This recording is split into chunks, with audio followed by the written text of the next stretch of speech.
안녕하세요. 주식조아입니다. 이번 영상에서는 제가 개인적으로 가입하고 있는 메리츠 자산운용의 그 메리츠 코리아 펀드라는 것이 있습니다.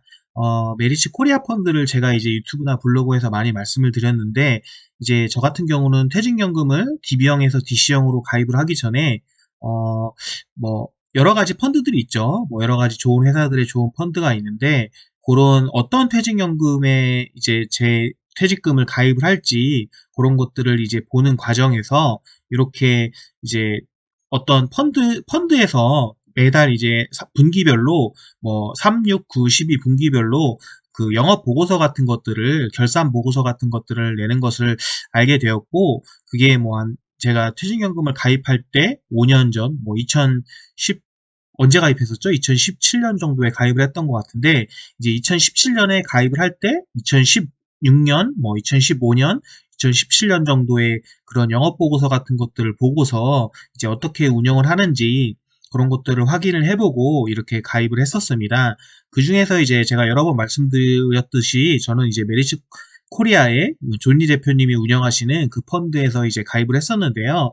어떻게 그런 것들을 이제 종목들을 그 펀드 내에서 이제 어떤 종목들을 사고 어떤 종목들을 팔고 또는 이제 뭐 그런 것들을 어떻게 확인할 수 있는지는 제 유튜브 영상을 지난 영상을 한번 찾아보시면 그런 것들이 이제 뭐 어디서 찾아볼 수 있고 또 이제 어떻게 할 수 있는지를 이제 알 수 있으실 거고요. 제가 이제 오늘 소개해드릴 영상은 이제 메리츠 코리아 펀드죠. 이제 메리츠 코리아 펀드를 이제 제가 요것들을 다운 받아가지고 영업 보고서를 다운 받아가지고 여기 보시면 2020년 9월, 2020년 12월, 2021년 3월 이렇게 돼 있죠. 그러니까 9월부터 12월, 3월이니까 뭐 한 6개월, 뭐 6개월 정도의 그 메리츠 코리아 펀드의 이제 주식 수량이라든가 이런 것들을 확인을 할 수 있는 그런 시트를 한번 만들어 봤습니다. 그러니까 예를 들어서 한번 설명을 해드리면 여기 지금 유한양행이 있죠. 유한양행이 2020년 9월에는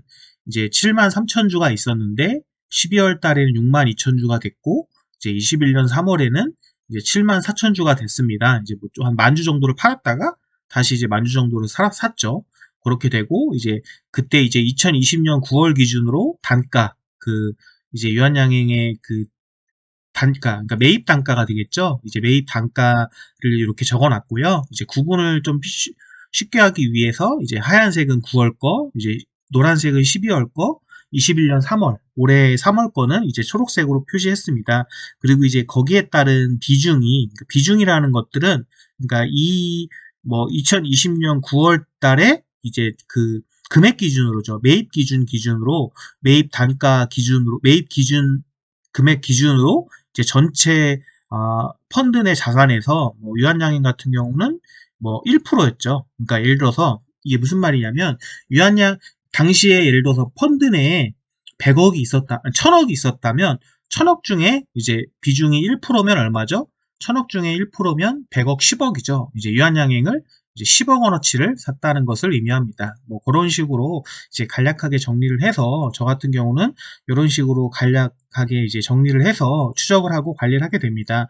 이제 이런 것들을 보는 이유는 먼저 첫 번째로 제가 이제 퇴직연금을 이제 뭐 여러 메리츠 코리아나 메리츠 스몰갭 또는 뭐 SF 플러스나 이런 데 가입을 했는데 운영을 잘 하고 있는지 그런 것들을 확인하는 의미도 있고요. 또 다른 의미에서는 저는 메리츠 자산운용의 뭐 존니 대표님이 뭐 이걸 존니 대표님이 직접 운영하시진 않겠죠. 근데 이제 존니 대표님 뭐 휘하에 있는 펀드 매니저분들이나 이런 분들이 이제 잘 운영을 하고 계시다고 생각을 하거든요. 그래서 이제 뭐, 다른 뭐, 유튜버나, 뭐 어떤, 어디 뭐 어떤 정보를 그냥 얻는 것보다 그냥 실질적으로 이제 이런 우수한 펀드들에서 뭐 어떤 종목들을 투자를 하고 있는지 또 어떤 종목들의 종목 비중을 늘리고 있는지 그리고 그들이 산 매입 단가는 얼마 정도인지를 알고 있으면 뭐 조금 제가 개인적으로 투자를 하는데 도움이 많이 되기 때문에 이런 식으로 관리를 하고 있습니다. 그래서 뭐 간략하게 한번 보면 뭐 유한양행은 제가 유튜브나 블로그에서도 말씀을 많이 드렸었는데요. 이제 뭐 종목을 어느 정도 1% 정도 보유하고 있고 어, 그리고 여기 종목 기준에서 이제 노란색이 있고 이제 파란색이 있는데요. 노란색은 제가 이제 한 6개월 정도를 봤을 때 비중을 전반적으로 늘리고 있는 거. 그 다음에 이제 파란색은 비중을 줄이거나 매도한 주식을 의미합니다. 그래서 이제 이런 것들을 확인하면 이제 이런 것들을 뭐 메리츠 자산운용 쪽, 그 다음에 뭐 제가 나름대로 할 때 이제 어떤 이렇게 펀드를 잘 운영하고 계시는 분들이라고 생각되는 뭐 에세플러스의 강방천 대표님이 운영하시는 펀드나 또는 뭐 원래 잘하는 뭐 고전적으로 잘한다고 하는 신형 자산이나 뭐 이런 데의 펀드들을 이렇게 몇 개월치를 확인을 해보잖아요. 1년치나 6개월치를 확인해 보면 이제 중복되는 종목들이 보이고 그리고 이제 어떤 섹터들을 좋게 보고 있는지에 대한 그런 것들이 보이기 때문에 뭐 굳이 뭐 엄청나게 유튜브를 찾아보고 기사를 찾아보면서 종목들을 발굴을 하려고 하지 않아도 이런 것들에서 어느 정도 필터링이 되게 됩니다. 그래서 이제 여러분들도 어떻게 보시면은 괜히 뭐 좀 실력 검증도 되지 않은 유튜버를 찾는다든가 뭐 여러 가지 이런 거 하는 것보다 뭐 실제로 뭐 좀 운영을 잘하고 있는 펀드나 이런 것들에 이렇게 이런 종목들 어떤 종목들을 사고 있고 또 그 종목들의 뭐가 이제 뭐 여러 가지 내가 뭐 1번 뭐 A, B, C 세 개의 회사의 세 개 펀드가 따로 있으면 그 세 개의 펀드들이 동일하게 비중을 늘리고 있고 이제 그런 종목들이 있는데 또 그러한 종목들을 이 펀드들에서 매수한 단가보다 뭐 싸게 살 수 있는 기회가 왔다면 좀 공부해보고 살 수 있는 기회가 되죠. 그래서 이제 이러한 것도 투자를 이어나가실 수 있는데 좋은 것이 됩니다. 그래서 이런 간략하게 한번 볼까요? 뭐 예를 들어서 음, 먼저 일단은 이제 조금 이제 너무 칸이 많으니까 제가 요거를 숨기기를 해서 비중 중심으로 한번 먼저 보겠습니다. 비중 중심으로 틀 고정을 해야겠죠? 잠시만요. 이걸 미리 해놨어야 되는데 틀 고정이 안 돼 있네요. 예, 잠시만요. 음,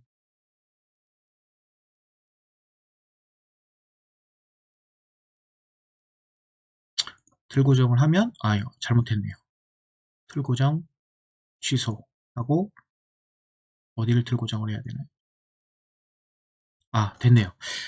예를 들어서 유한양행 같은 경우는 어떻게 보냐면 여기 지금 요거까지 숨기기를 해야겠네요. 숨기기를 해서 이제 비중이라는 것들은 이제 제가 아까 말씀드린 것처럼 비중이 예를 들어서 뭐 2%, 뭐 1%라는 것은 이제 천억 예를 들어서 예금 뭐 이 펀드 자산이 100억이다. 그럼 100억의 1%가 1억이지 않습니까? 1억을 여기에 투자하고 있다. 이런 식으로 보게 됩니다. 보시는 것처럼 유한양행이 이제 한 1% 정도 되는데 지금 1.5%까지 좀 비중을 늘린 것 같고요. 근데 이게 지금 이거는 비중 중심이기 때문에 이제 실제로는 수량이 줄어들었을 수도 있습니다. 이게 무슨 말이냐면 펀드 내에 예를 들어서 뭐 150억이 있었는데 펀드 내에 2020년 9월에 여기에 150억이 있었어요. 근데 2020년 3월에 이제 사람들이 펀드를 환매를 해서 여기가 이제 150억이었는데 이제 100억으로 줄었을 수도 있지 않습니까? 근데 이제 저는 이제 매입 단가 기준으로 하기 때문에 그 매입 총 금액이죠. 기준으로 하고 있기 때문에 이제 여기 150억일 때 1%면은 얼마죠? 뭐 1억 5천 정도가 되거죠. 근데 이제 100억일 때 뭐 1.5%도 이제 뭐 1억 5천이죠. 뭐 그래서 비중이 늘었는데도 뭐 수량이나 금액은 똑같을 수도 있거든요. 왜냐하면 제가 이 비중은 매입 금액 중심으로 만들었고 또 이제 비중이라는 것 자체가 여기에서의 전체 금액과 여기에서의 전체 금액이 다를 수도 있기 때문에 그렇게 됩니다. 근데 어쨌든 뭐 비중을 줄이지 않았다는 것 자체가 이제 환매가 나오는 중에서도 비중을 줄이지 않았다는 것들은 조금 중요하게 보고 있다고 생각을 하기 때문에 그렇게 했습니다. 뭐 유한양행 같은 경우 비중을 좀 늘린 것 같고요. CJ 대한통운도 여기 보시면 21년에 뭐 1.3%였는데 4.1%면 많이 늘렸죠. 많이 늘린 걸로 한 3% 가까이 비중을 늘린 것 같습니다. 뭐 나머지 뭐 SK 하이닉스나 포스코 케미칼 뭐 이런 것들은 그대로인 것 같고요. 좀 특이한 건 현대차 같은 경우 전부 다 매도를 했는데 이제 현대차 우선주를 이제 비중이 늘어났죠. 비중이 늘어났는데 이런 거 같은 경우는 뭐라고 할까요? 이제 뭐 아마 뭐라고 할까요? 그러니까 배당 때문에 이렇게 한 게 아닌가. 현대차나 현대차 우나 뭐 배당 말고는 다른 게 없죠. 그렇게 해서 이렇게 한 것 같고, 삼성전자와 삼성전자 우도 이렇게 비중이 뭐 2.7%에 3%, 13.5%에서 14.4%로 늘어났습니다. 근데 이게 여러분들이 잘 보셔야 되는 게 제가 이걸 아까 말씀드린 것처럼 삼성전자 우 같은 경우도 비중이 13.9에서 13.5, 14.4로 이제 늘어났죠. 근데 이제 보시면 제가 이거 숨기기를 취소를 한번 해보겠습니다. 예, 삼성전자 우도 수량이 보시면 줄어들죠. 여기 보시면 수량이 뭐 일시 100, 1000만, 10만, 100만, 140만 주에서 120만 주, 100만 주로 줄어들지 않습니까? 그러니까 이게 비중은 아까 보여주신 대로 늘어났는데 이제 이게 수량은 줄어드는데 비중이 늘어났다고 하는 이유는 이게 아마 이제 뭐 펀드가 상승이 나오면서 환매가 진행됐을 겁니다. 그래서 이제 환매가 진행되면서 이렇게 수량이 줄어드는 거죠. 이거는 뭐 좀 개인들이 이해가 안 가시면 조금 이제 생각을 해보시면 될 것 같습니다. 아무튼 그렇고요. 이제 삼성전자 우 같은 경우 비중이 뭐 실제로는 판 거지만 어쨌든 매입가 대비해서 펀드 내 비중은 이제 늘어났다고 볼 수 있고요. 녹십자나 오뚜기 이런 것들은 이제 매도를 했네요. 매도를 해서 없어져 버리고 NA라고 뜨는 건 이제 없어진 거죠. 그다음에 뭐 나머지는 메리츠 증권이나 이런 것들은 비슷한 것 같고 이제 고려아연의 비중이 뭐 이렇게 증가했습니다. 그러니까 이런 것도 비중이 증가했는데 실제로는 팔았을 수도 있어요. 한번 볼까요? 숨기기 취소하고 고려아연 보면 아 이건 진짜 샀네요. 고려아연은 이게 증가가 했네요. 그래서 이런 것도 이제 더블로 체크를 한번 해보는 거죠. 그래서 이렇게 다시 숨기기를 하고 그러면 이제 고려안이 있고요. 뭐 더존 비즈원 뭐 이런 것들이 있고 이제 SK텔레콤 같은 경우도 제가 유튜브에서 전 영상에서도 달았지만 저는 이제 SK텔레콤을 계속 좋게 보고 있는데 이게 3%에서 6%면은 이제 3% 정도를 또 이제 SK텔레콤을 이제 매수를 했죠. 이것도 한번 볼까요? 실제로 매수를 한 건지 아니면 그냥 비중이 줄어든 건지 SK텔레콤 보면 4만 주였다가 3만 주, 이제 5만 7천 주. 요건 이제 매수를 했네요, 실제로. 매수를 했고요. 그 다음에 뭐 카카오 같은 것들이 비중이 줄었네요. 비중이 줄었는데 이것도 매도를 해서 줄은 건가요? 잠시만요. 숨기기 취소하면 카카오도 한 8만 주였다가 이제 4만 주 정도로 줄어들었으니까 이건 진짜 뭐 매도를 했습니다. 매도를 했고 뭐 그렇게 뭐 나머지들은 이런 것들을 매도를 하고요. 뭐 하나투어 이런 게 있고요. LG생활건강 같은 경우 비중이 늘었네요. 이것도 한번 볼까요? LG생활건강 같은 경우도 4.3%로 비중이 늘어났는데 실제로 는 건지 한번 볼까요? 4,000주였다가 한 7,000주로 됐으니까 이것도 늘었네요. 뭐 이렇게 되어 있는 거고요. 숨기기 또 하고 LG화학 이런 것도 매도했네요. 그러니까 전체 매도한 건 아니고 비중이 줄었고요. 컴투스, 휠라홀딩스는 매도를 했네요. 이제 휠라홀딩스는 5% 가까이 이제 지분을 가지고 계셨는데 이렇게 매도를 했네요. 매도를 했고 이제 하나금융지주는 이제 좀 올라갔고요. 아모레퍼시픽, 테스 이런 것들 매도가 되어 있고 이제 고영 이런 것들은 증가, 매도, 영원무역, 한미약품 이런 것들은 조금 뭐 증가가 됐네요. 한국타이어앤테크놀로지 매도했고요. 뭐 이런 식으로 되어 있습니다. 그리고 스튜디오 드래곤이 보니까 1.3%에 4%에서 3.5%면 이제 2% 정도가 증가를 했네요. 그러면은 뭐 한번 볼까요? 진짜로 산 건지. 스튜디오 드래곤도 한 7만 주에서 이제 한 10만 주 정도로 이제 늘어났으니까 이제 매수를 했습니다. 그렇게 해서 현대중공업 지주도 조금 늘어났는데 이거는 잘 모르겠네요. 현대중공업 지주 한번 볼까요? 현대중공업 지주도 이거는 오히려 매도를 했죠. 늘어났지만 뭐 이렇게 매도를 실제로 해봐야 된다고 말씀드렸죠. 이제 카카오 게임즈 같은 경우도 뭐 많이 늘었네요. 카카오 게임즈 같은 경우 뭐 3,000주 정도 갖고 있다가 이제 뭐 7만 주 이렇게 됐습니다.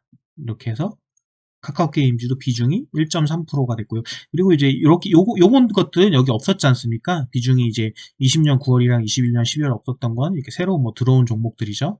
오리온 홀딩스 뭐 이런 것들이 이제 새로 들어온 것 같습니다. 그래서 이런 식으로 저는 요런 것들 하고 한 회사만 하는 건 아니고요. 메리츠 코리아나 제가 개인적으로 좀 잘한다고 생각되는 펀드들을 여러 가지 교차로 크로스하고 비중들을 어떤 것들을 사는지 하면은 이제 이런 회사들에서 이제 어떻게 보면 종목들을 좀 발굴을 하고요. 이제 무조건 여러 가지 이런 세네 개 회사들이 중복적으로 가지고 있는 회사들은 일단 공부를 한번 해보는 편입니다. 뭐 무조건 매수한다는 건 아니고요. 공부를 해보면서 그렇게 종목들을 찾아보려고 노력을 하고 있습니다. 이제 여러분들도 이런 것들을 참고하셔가지고, 뭐, 이제 어떻게 보면 이런 것들도 종목을 찾을 수 있는 하나의 방법이 될 수 있으니까요. 이런 것들을 찾아서 한번 확인해 보셨으면 좋겠습니다. 예, 이상입니다.